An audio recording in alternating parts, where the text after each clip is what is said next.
Hi guys, BFDI Rise here. This is my first video, so please clap. This video was 65% done until TPOT 12 came out, and I realized the entire theory was wrong. This video has been in the works for almost 4 months, so I hope you enjoy it. Anyways, enough with the introductions and on with possibly the most sinister yet mysterious character in the OSC right now. For anyone who are just getting into BFDI or the OSC Battle for Dream Island is a web series created by Carrie and Michael Huang in 2010 and has spanned 5 seasons over 14 years with 2 ongoing seasons. The Algebralians are characters who are integral to the show's plot, depth, and comedy. However, they weren't created for BFDI, they were created for a 2008 video intended for Carrie's algebra class titled X Finds Out His Value, in which we are introduced to the Algebralians X, 4, 6, 7, 3, 5, 8, and finally, 1, who appears next to 3. They both appear to be met at 4 and X, perhaps foreshadowing. We also see an inanimate version of 2 appear that's being used to do math equations. 4 and X made their debuts in BFDI as the hosts of the 4th season, BFDIA, with 2 hosting the latest season, The Power of 2. The Algebralians and BFDI have become intertwined since. But enough with the introductions, and on with the theory. In TPOT 9 we were introduced to 1, who we've been given more info on in TPOT 12, after her countless cameos, where she's introduced as a bill cipher-like figure, making deals with contestants with missing parts in exchange for favors. We're given the simple feeling of her being a sinister character. Even when she says she's a friend of 2, we can be given the assumption of her lying. I have a few theories for what her plan could be, but of all, I believe her favor that she's signed all these contestants off to is to help her free 3 from prison. We know 1 has a link to 3, and the biggest hint lies in BFDI 11, where we can see 1, 2, and 3 in the background on doors. Another big hint was something I didn't catch at first, but it seals in what I think, wherein X finds out his value. We can see right at the end 1 and 3 together, and I could be crazy for believing it has to do with current TPOT, but Carrie and Michael have been known to bring back old things we've forgotten or never expected to see.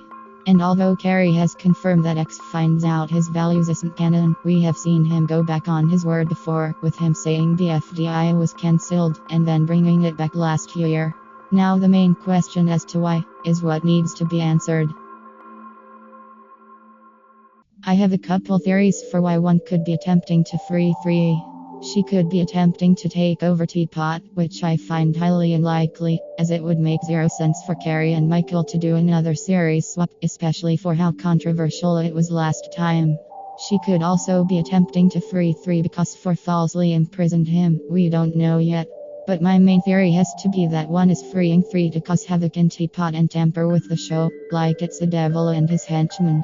I have a theory that 1 and 3 antagonized the Algebralians and most of them were sick of it, so 4 imprisoned 3 and 2 imprisoned 1 inside the moon, and as an act of revenge, they will team up to destroy 2's show. I say most of them and not all, as 7 calls 1 their BFF in the 1 million subscriber special. Wait, 100,000? Isn't that 1 million? And if so, ooh, can my BFF 1 take your spot, 10? Which could indicate 7 was not on board with the banishment, and was maybe even hurt. Could that indicate an appearance in TPOT later down the line? Probably not, but we'll see. Curiously enough, the Algebralian 7 says this to his 10, and both can be seen as drawings in 4's mind, just where 3 is locked up. Huh? There are other numbers? And that brings me to the final close. I believe 1 is the devil, not close to the devil, I mean the literal devil, manifested as an Algebralian. First, we can take for example how she meets the contestants when they are alone and promises what they need and want, in exchange for a favor, like the devil. I also believe her list is symbolic, like she's checking off the souls she collected, or the contracts she's made, like the devil. I believe since she created the new limbs, she could also control them, maybe to mess up challenges for those who don't listen or aid certain contestants who do her bidding. But what ties it in for me is in SonderingEmily's video about voicing 1, where a crew member not only compares her to the devil, but literally calls her the devil. In that backing of the voice, just imagine this is a lot more sinister, villainous, in the sort of like deal with the devil vein, very much just the, I understand. Fanny takes this, owing you a favor to the devil is literally the worst thing. Owing you a favor to the devil is literally the worst thing. To the devil? It doesn't get more crystal clear than that, but I just talk about objects. Let me know what you guys want to see next, and as always, thanks for watching.